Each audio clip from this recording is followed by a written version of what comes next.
So Frank, firstly, thank you very much for coming on. I really, really appreciate it. Firstly, how are you doing? How's the family doing? And hope everybody is staying safe on your side of the world. Yeah, it's obviously difficult times at the moment, Simon, but I'm good. Just embracing a new coaching job that I've got within the last few weeks. So getting used to being at a new football club, Doncaster Rovers, where I've gone in as an academy coach. Really excited about the future there, and the people that I'm going to be working with. They've embraced me very well, and I can see a bright future helping to develop the players there. Family's good. My son's obviously paving a career for himself. I went to watch him play against Sheffield Wednesday on Tuesday night. So it was an opportunity for me to watch him play, and he's coming along nicely. Only 20 years of age, but he's third year as a professional and starting to make a breakthrough in the game. So played really well. So yeah, everybody's good. Everybody's good my end. Yeah, a lot of persons saw Tyrese at Mansfield Town, even from his days at Blackburn Rovers, and say, this could be a good lad coming up quite shortly. He's still young, he's improving, and certainly we wish him all the best where that is concerned. As you know, Darren Moore was at Doncaster Rovers recently as well. So did he speak to you about this project that you have moving forward, or anyone at the club, and how's life generally? Well, Darren had a big impact on me getting an interview for the job originally. I've known Darren obviously many years from his time as a player, obviously playing with him at Jamaica. And then when he started his coaching journey with West Bromwich Albion with the under-23s, I was managing in non-league at the time, and we had a great relationship. And I loaned a few players from West Brom off the back of our relationship. So that's how really our coaching friendship started. So I actually had a conversation with Darren on Tuesday, because he was obviously Sheffield Wednesday manager against Mansfield on Tuesday when my son played. So it was an opportunity to catch up with him. But, he sent a recommendation to Doncaster Rovers regarding me, them sitting down with me and talking about the role. So I was very thankful that Darren was able to do that. And, as black coaches, it's sometimes it can be very difficult to get opportunities. So I think, we have to support each other, and trying to help each other strive to get to where you want to be. So, really important that you have these relationships with the likes of Paul Hall, with the likes of Darren Moore and other coaches, within the game.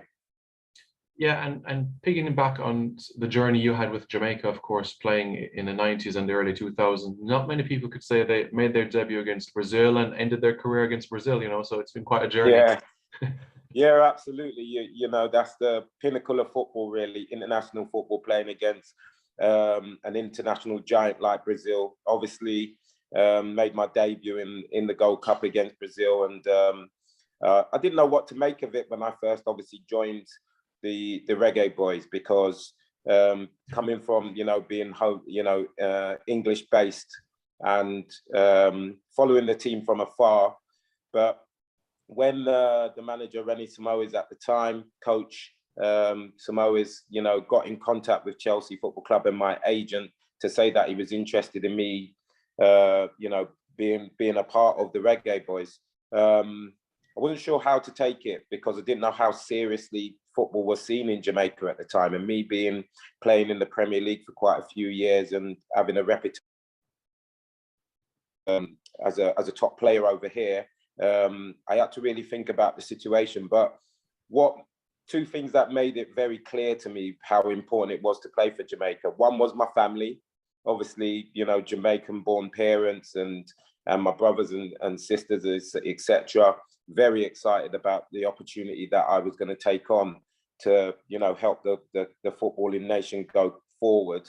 And two was when I did sit down with the coach and speak to him about how important it was for the Jamaican-based players getting that platform with the English-based players joining the team. So the likes of your Ricardo Gardners, your Ricardo Fullers, your Theodore Whitmores and Pepe and people like that would get the opportunity to go across to Europe and even England as well. I thought that was a very important situation that I had to be a part of, helping them go forward and Jamaican football overall. So, I was pleasantly surprised when I did get there, obviously with the Brazilian setup of the coaching side of it, very professional. And I was pleasantly surprised with the ability and of the home-based players as well. Very good technically players. Obviously needed, what I did notice straight away was, there was a sort of like a discipline within the game that they had to take on board that you obviously wouldn't see in Jamaican league football, etc. But they come on board very quickly with how we wanted to be more disciplined as a team, be more difficult to beat and play more of a football that was constructive to trying to win games and not just entertain. So going forward, I thought the few years that I did play for Jamaica, I thoroughly enjoyed it. And reflecting on that journey you had with Chelsea as well, winning the FA Cup, a League Cup, the Cup Winners' Cup, and going to a World Cup. Not a bad CV though, right?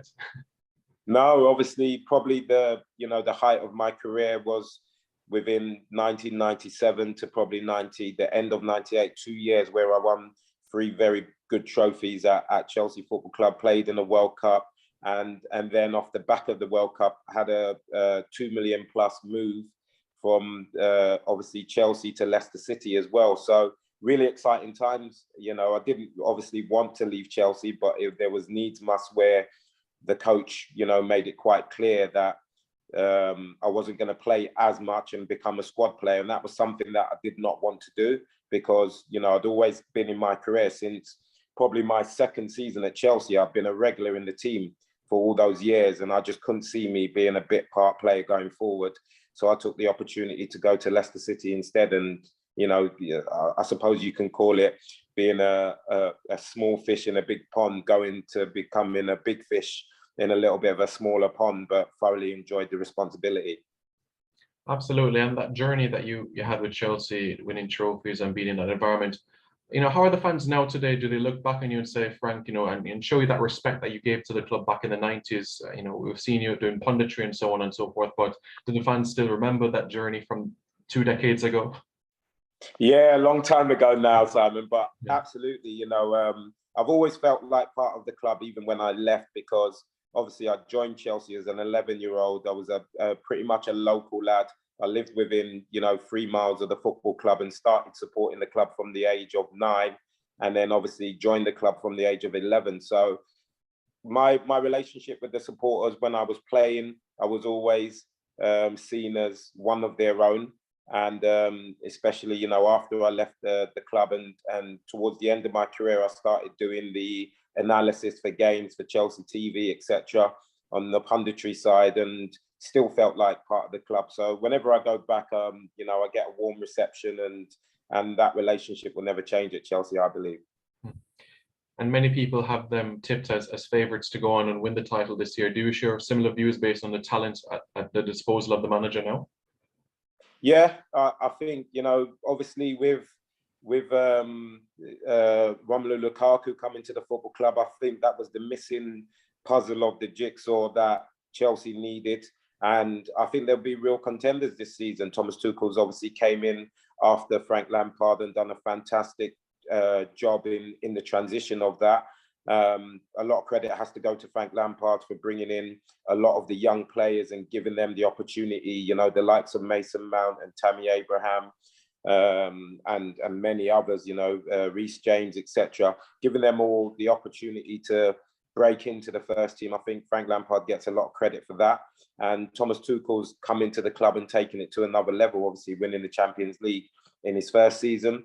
And I think, yeah, the main goal for this season for Chelsea will be to win the Premier League, because that's your bread and butter. Your league that you're playing in domestically is the one that you will be you looked on and judged on. So for him, I think first and foremost, let's win the Premier League and show that you're back to the top of football domestically, and obviously try and win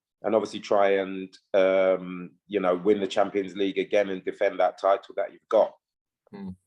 And speaking about Jamaica a bit, do you get the chance to perhaps catch some of the games that are being played so far, even though you're 6 hours ahead right now? And your thoughts generally about Tapa and the work being done by Paul Hall and the rest of the team? Yeah, no, obviously I'm a supporter from afar. You know, I always watch the Reggae Boys and the Reggae Girls whenever they're playing, and I get the opportunity to watch it. Very intrigued with the development of football in the country. So, you know, obviously with Paul Hall becoming a coach with the Reggae Boys, it's given my more attention to how they're going to going forward, because Paul's someone that I've got a lot of respect for as a coach. Obviously, an ex-player that I played with Jamaica.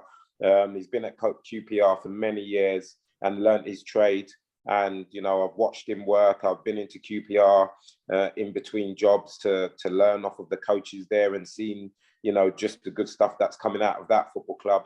They've also got Micah Hyde there, who's obviously an ex Reggae Boys player as well, who's you know, learning his trade as a coach through QPR too. So we do get together every now and then obviously now Paul's gone to the Reggae Boys. I was very intrigued with if I could spot from afar the differences of how they would play in the last, you know, the Gold Cup, etc. And you could see subtle changes to the way that they're playing. There's some fantastic players joining the Reggae Boys from obviously English football now as well.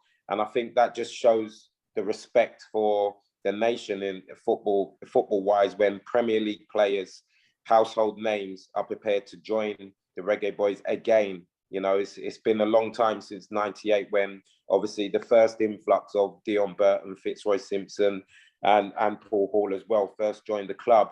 First joined the national team. And then, you know, behind that, there was the likes of myself, Marcus Gale, Daryl Powell, who were all, you know, Premier League footballers at the time, to join it, the squad as well, going into the World Cup. So let's hope that they can take that forward. You know, high praise to Tapper. I know at times he gets a little bit of, you know, unfair criticism as far as I'm concerned. He's a very young coach when it comes to how long he's been doing it for, and you know, the level that he's learning his trade and becoming better. He's actually doing it in the frying pan, where, you know, you're playing against some really good international sides. So he has to keep working at his trade. He has to keep learning about the players, improving the way that, you know, the Jamaican national team play. But, you know, I have to praise him for, you know, first of all, taking on such a big job in the country and taking it forward. Yeah. And as you know as well, Frank, you played in the qualifiers in the 2002 cycle, so you would know what CONCACAF is like, and teams that where football is a religion, really, Central America and so on and so forth. Yeah. I just wanted to know what was some of your experiences like with Captain Burrell, and what he was like, you know, getting you into the program. It's 4 years now since he has passed, but truly he was an instrumental figure towards the football on the island. Yeah, absolutely. Rest in peace, Mr. Burrell. He was like a father figure to me, and you know, I probably share that with most of the players that he looked after. He was the captain, exactly that, the captain of the ship. Made me feel very welcome and made me as comfortable as possible, because obviously when I first came back to the Jamaica squad and started coming back to Jamaica on a regular basis, I hadn't been there since I was a young boy, when my parents took me there, sort of like early teenage years. So obviously getting used to the country again and etc. But they made it very comfortable for myself and the other players that were coming over from England. So big respect to Captain Burrell. You know, he was always ambitious, sometimes over ambitious, saying that we could win the World Cup, etc. But that's the you know, the levels that he was prepared to go to make the country successful. Mm-hmm. Yeah, and you spoke earlier about this opportunity now at Doncaster. You know, what are some of the objectives that you have in mind now as you start this new journey, you could say?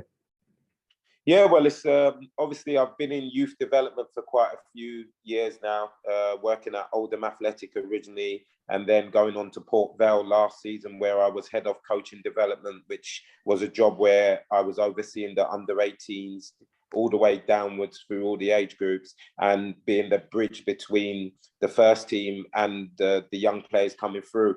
So I learned a lot from that job last season, and then the opportunity to come to Doncaster came about for me to work and develop the players, and it's something I'm really passionate about. I think with my experience of being at Chelsea from the age of 11 and going through all the age groups and knowing what it takes to become a professional footballer, I can share that wisdom with these young players, as well as, you know, helping them on the coaching side of technically and tactically as well. So I thoroughly enjoy it. Doncaster is a very big, ambitious club, you know, playing in League One at the moment, but, you know, the aims are to get back in the Championship and the second tier of English football. And hopefully I can help to bring some, you know, young, exciting players through to the football, through to the first team. Yeah, do you have any, you know, plans perhaps to visit the island soon? Because certainly a lot of young, raw talent on the island at our disposal, you know? Yeah, well, I've spoken to Fitzroy Simpson, who is obviously massively in contact with you know, the Reggae Boyz national setup now, and we're always discussing, you know, the talent in Jamaica, and, you know, the ones that have not even been seen yet. And it's we all know that, you know, within football in Jamaica, there's a natural athleticism, there's a natural speed, there's a natural technical ability of the players because of where they play street football, then into club football over there. And, you know, I hope we can unhinge a way to get more players over to Europe, and especially in England as well. Obviously, with the young player that's just gone to Aston Villa. Forgive me his name. Bailey. Yeah, that's it. Bailey has come to the country. That's going to set a new precedent, because if he comes to England and does very well, which he has started quite well, he didn't initially get straight in the team, but he had obviously one appearance where he came on and changed the game for Aston Villa recently. So, you know, that's a massive platform for Jamaican football within itself, the way that Bailey plays, because other coaches will look at that and say, where else is there other players that, you know, can be unhinged from Jamaica and brought over to England? So a massive responsibility on the young man's shoulders, but by the look of the way he settled in, I think, you know, he can take this challenge on.